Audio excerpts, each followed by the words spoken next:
As a true golf geek, I need to find out everything about golf products, and I can't think of a better place to find more about golf shafts than here at Fujikura's headquarters in Carlsbad, California. Can't wait to get in there with Spencer and check it out. Let's do it. Hey Fuji. Oh, they know we're coming. Let's do it. Welcome to Fujikura. We're here with Spencer Reynolds. He is the Fujikura guy, as far as we know. So he's going to be giving us a tour today, and we're starting in a pretty cool room. Where are we? We're in the Enzo studio right now. We'll end up here at the end of the tour. What I'd love to do is take you in the back, show you how we make shafts, give you kind of some under the hood action, and then we'll finish up in here. Let's do it. All right, you want to take a look inside? Absolutely. All right, here comes the fun part. Thank After you. Okay, so this, like I told you previously off camera, is a miniature version of our factories, right?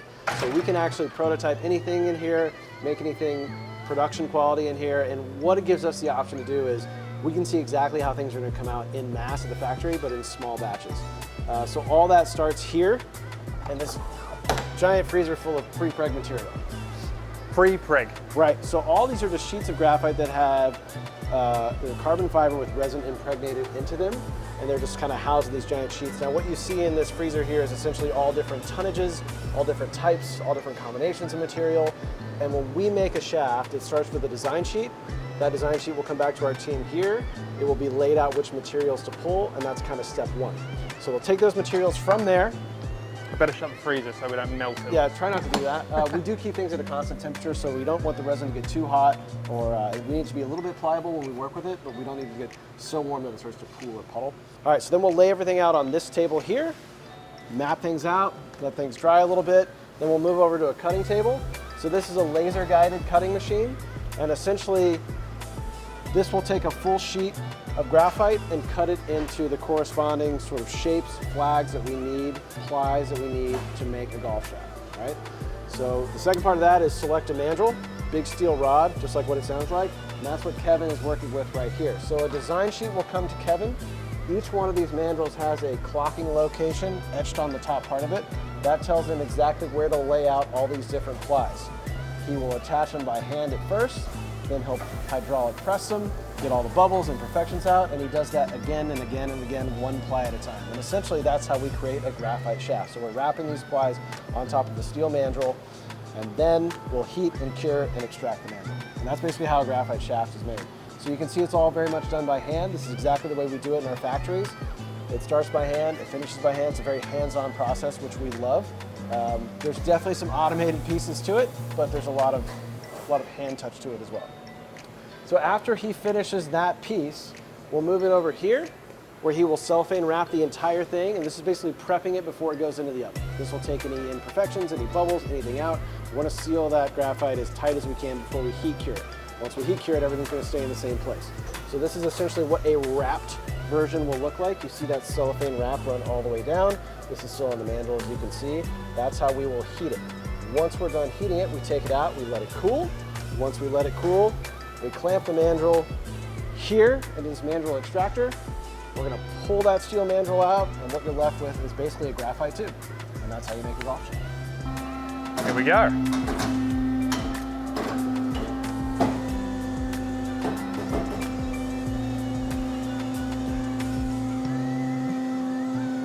You just got to get the taper past the point, and then you're good. Good to go. So this would be a driver's shaft. This is a prototype that we're working with right now, so I can't reveal too many details. The cool thing on my end is that they all look exactly the same to you. Yeah, you can't tell nobody knows. So I can tell you it's just about anything and we're fine. But it is a prototype that we're working with right now. So you can see that got significantly lighter. Yeah. Right. Now we'll take the cellophane off, we'll grind it down, it'll be nice and smooth, and then once we get to that point, that's when we're going to spec out the shaft. So I'll show you that section next, because we like to joke, after we make them, now it's time to break them. Yep. And so I'll show you that next. Awesome. Cool. Before we move on, I don't think people understand how much just went into getting it to here. Yeah. You know, they've cooled the carbon, they've cut the carbon specifically, they've had one guy hand wrap it, he's pressed it, he's wrapped it in cellophane, he's heated it, cured it, let it dry, extracted it, strip it, buff it, then we test it. And we're about halfway there. Yeah. This is a big, big process. So when you're paying a premium for a shaft, there is a reason. You're seeing what's going into it right now. Okay, so now we have the shaft made. We've ground it down, taken all that cellophane off that I showed you, and you're kind of left with this raw looking structure right here. Now this is a very important part of what we do for R&D, is Kevin is running all these through spec checks. So we're gonna look at everything from overall weight, swing weight, CPM, butt flex, tip flex, overall flex. We're looking at literally every part of this shaft that we can. He has a target spec sheet to work off of. Now this works in harmony with what he's already rolled. So if anything here is out of spec, cut it in half and we start over. Now there's a lot of legwork that goes into that, so that doesn't happen too often. We don't get too many things out of spec, but we still go through the spot check very diligently to make sure it's exactly how we want it to be. Remember when we talk about CPM, overall flex, tip flex, butt flex, torque, those are all performance features of the golf shaft. So if they don't track with what we're trying to design, that affects performance in the long run. So yes, we're doing it just kind of as a checks and balances system, but there's also very much, we're trying to hit very key performance metrics and what the shaft can do, and all of this has to check out in order to do that. So that's what you'll see Kevin doing here. He's taking some weights, he's taking some measurements, some CPM measurements. We'll fire up the bin tester for you so you can see how he does tip flex, butt flex. But it's, again, just like the rolling, it's a very hands-on, laborious process for the right reasons. Much more hands-on than I thought. Yeah. And on this screen, this is actually the secret sauce behind the golf shaft. That's giving the feedback as to what a ex Fujikura product should behave. That's exactly what he's trying to meet. And we know, just basically through Enzo analytics and design components, if we hit these target specs, we can expect certain metrics of performance. So that's why everything kind of has to work in unison in order for us to get there. Yep. Yeah. Let's see this machine. Yeah, all right, Kevo, fire it up. So you'll see that the shaft is clamped sort of towards the handle section. He's gonna apply weight and pressure and bend. Oh. That's gonna spit out a numerical value, and that's how we determine the tip flex of the shaft. We'll do the exact same thing when we look at butt flex. In reverse. Yep. Okay.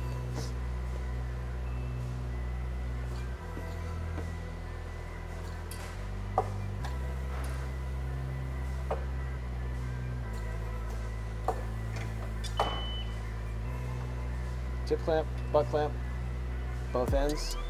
He'll check that with his spec sheet, make sure it's all in line. Go again just to double check. That's part of the spec process. Then we move to durability. All right, and that's kind of where we start breaking stuff on purpose. So there's a few different ways that we do that. We have a proprietary machine that we call the rack shaft torture machine, which is very hilarious in itself. The rack in the old days was much worse than this. Yeah, yeah. Well, it depends. You're not a golf shaft. So You're right. It's very difficult to explain. So this is a cool machine.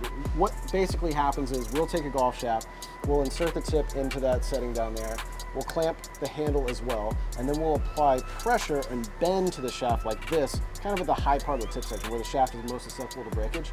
Then we will oscillate or rotate that shaft at so many thousand revolutions per second to simulate usage over the life of the shaft. And that basically tells us, if we put a metric that says this is how many revolutions we want to see at this applied pressure at this speed for what we would call a durable shaft, we do push beyond that just to be sure we're on the safe side. Yep. And because of all this, this is why we offer warranties on our shafts. As long as they're purchased through an authorized dealer, we stand behind our products. If anything goes wrong, any breakage issues, we'll certainly replace it for you. Because we do go into a lot of in-depth processing and testing to make sure that golf shaft is going to stand up. We're very adamant about the fact we're going to put our name on our product. We want it to be as premium as possible, and that means long longevity of the lifestyle of the shaft.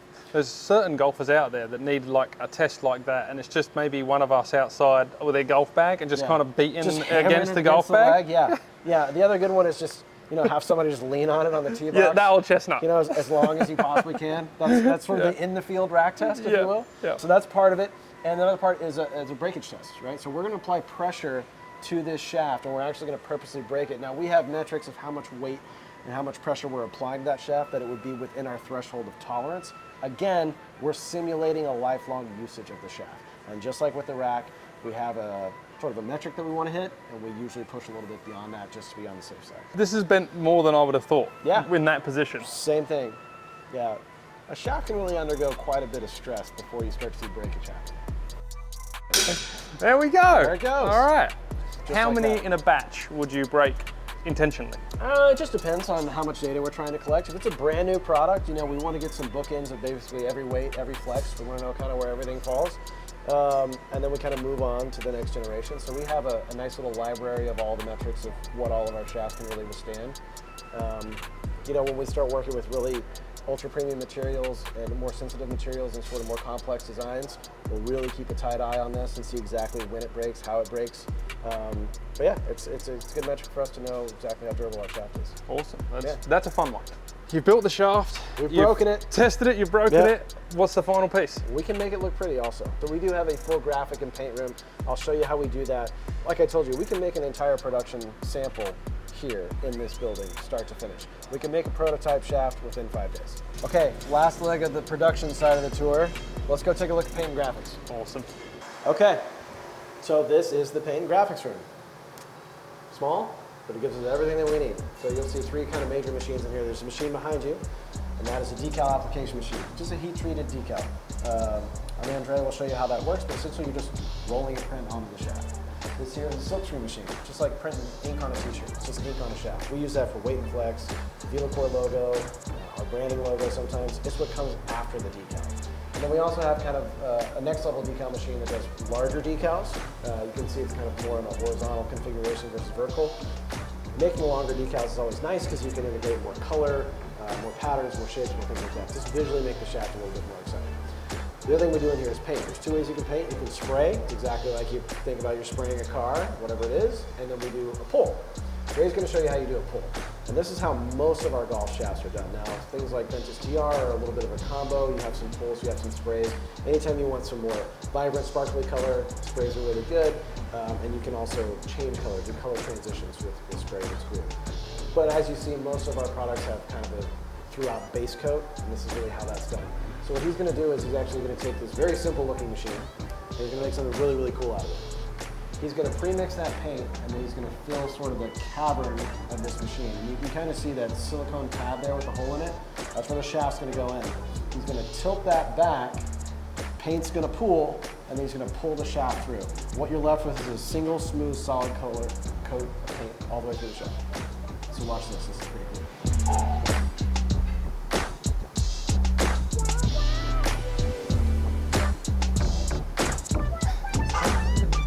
It's like we've just watched magic happen. Like keep in mind, Dre's been doing this for like 25 years.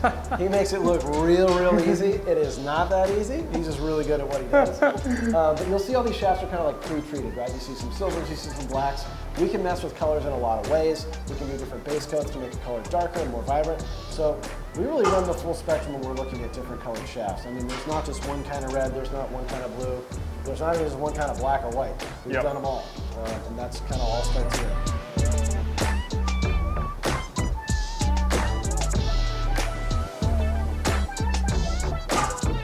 So anyone can do this, right? I'm messing with you. In theory.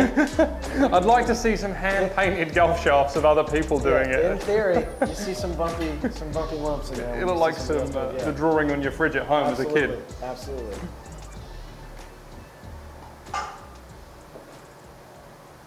Awesome. Can we see the decal? Can we see the decal? Yeah. Throw it up there.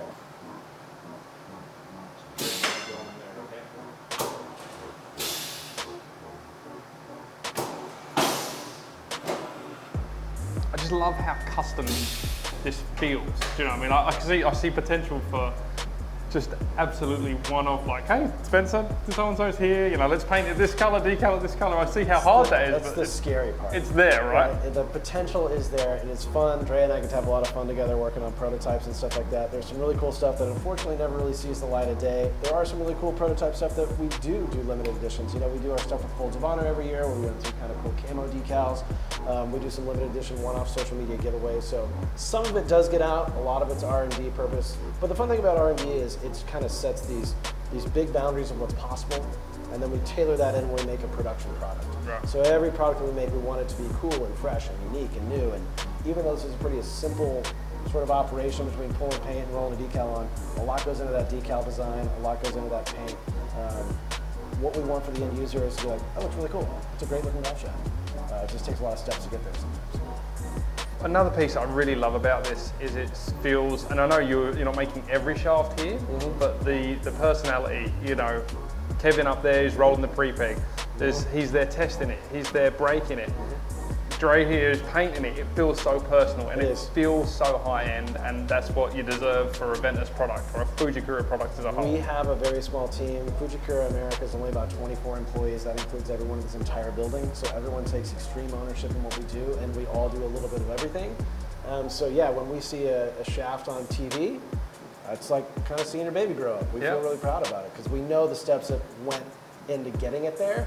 And so that's the biggest compliment to us, is just basically player adoption. That means we did something right, which we love. And you know, being in the industry, being lucky enough to go through this experience, play these products myself, have access to them, I had no appreciation for really what goes into this. Next time I'm playing my Fujikura product, I'm going to think of you guys and Dre out here painting it. I'm going to be like, you know what, if I hit a bad shot, it's okay. You spent some good time making that thing pretty. Next time you go for the angry club throw, just think of Dre, and just think of all the steps that had to go through before you... I know how much pressure I can put on the knee now, that's the thing. Yeah, that's right. You learned an important parameter today, how much it can take.